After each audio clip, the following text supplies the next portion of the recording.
My name is Nurse Brian. So, today and actually tonight is my night before my breast augmentation. So, ipapakita ko sa inyo kung ano yung mga prepare ko na mga gamit na kailangan nating i-prepare prior to the surgery. So, first of all, I get some medications. So, ito naman additional medications lang for me kasi meron na akong binili na worth 2,000 na medication doon sa breast augmentation ko kay Doc Sueco. So, na 92,000 yon na breast augmentation by Mentor plus medications. So, ito dinagdag ko lang kasi nurse ako. So, meron lang ako mga ibang sa palagay ko makakatulong sa akin para sa aking surgery and of course sa aking healing. So, first of all, of course, nag-take lang tayo ng Biogesic paracetamol. So, meron tayo na kasing antibiotic doon. Meron na rin pain reliever. So, of course, alam naman natin iba't iba yung ating pain tolerance. So, para sa akin, nagdagdag lang ako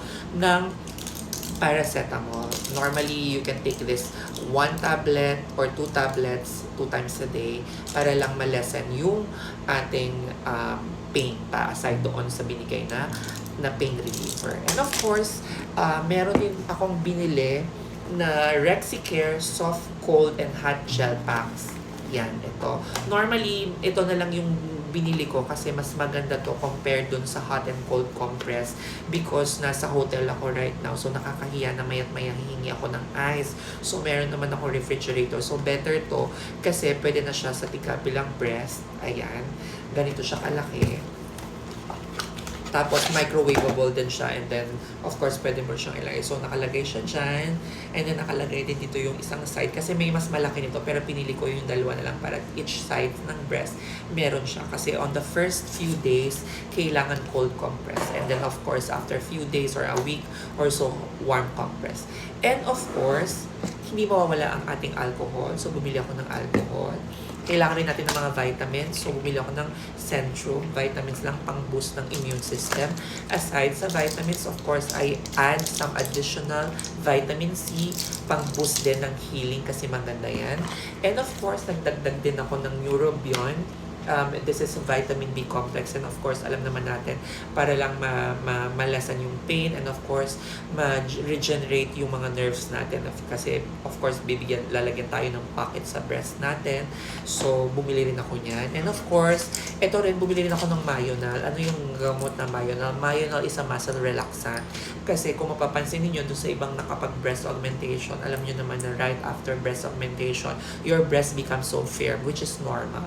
So itong medication na to will help to at least relax the muscle so para mas mabilis yung ating healing process. And of course, bumili lang din ako ng some Mediplast. So it's like a waterproof sterilized latex adhesive.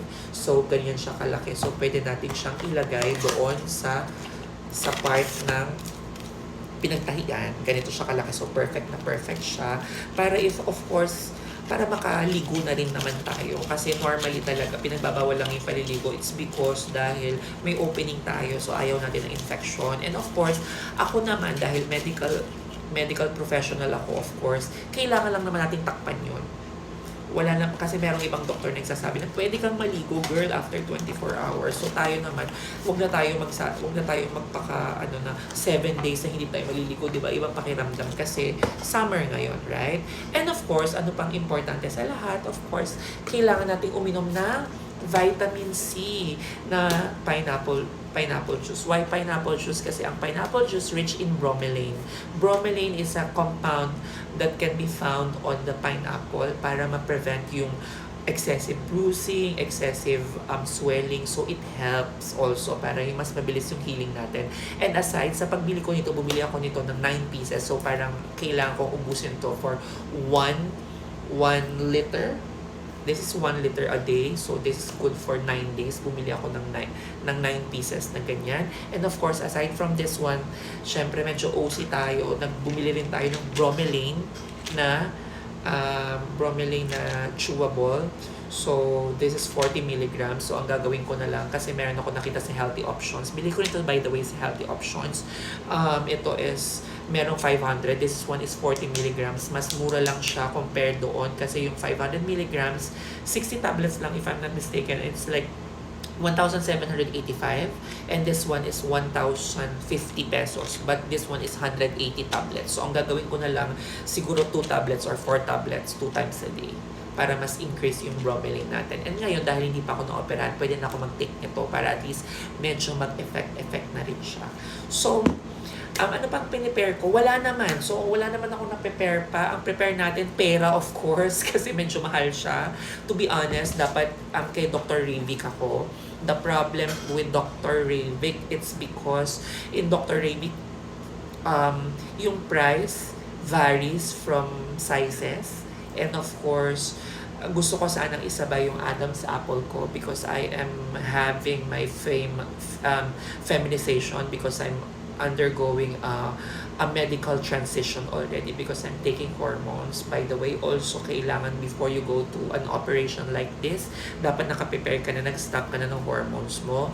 So I already stopped my hormones since April 19 nung dumating ako from Malaga, Spain, here in the Philippines. So, nag-stop na ako. Normally, sa ibang doctors, sinasabi nila 1 month. Yung iba naman sinasabi is like at least 1 week or 2 weeks. So, ako naman more than a month nang nakatigil. So, by the way, today is May 21. So, tomorrow is May 22 yung aking operation.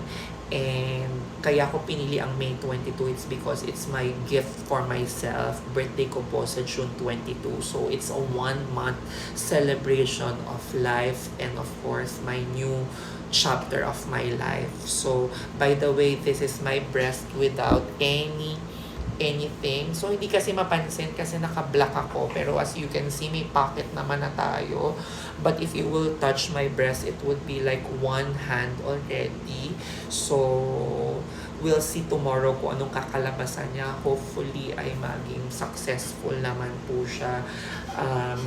So that's why I'm praying. And of course, to our all trans sisters and Siweco babies, good luck sa inyo and good luck sa atin sa lahat ng mga mag-undergo ng breast augmentation by tomorrow. So makita-kita tayo. And of course, happy healing everyone. So this is my first ever vlog dito sa TikTok. And of course, I'll be sending this also on my other social media account, most especially yung YouTube ko na kailangan ko na ding buhayin, guys.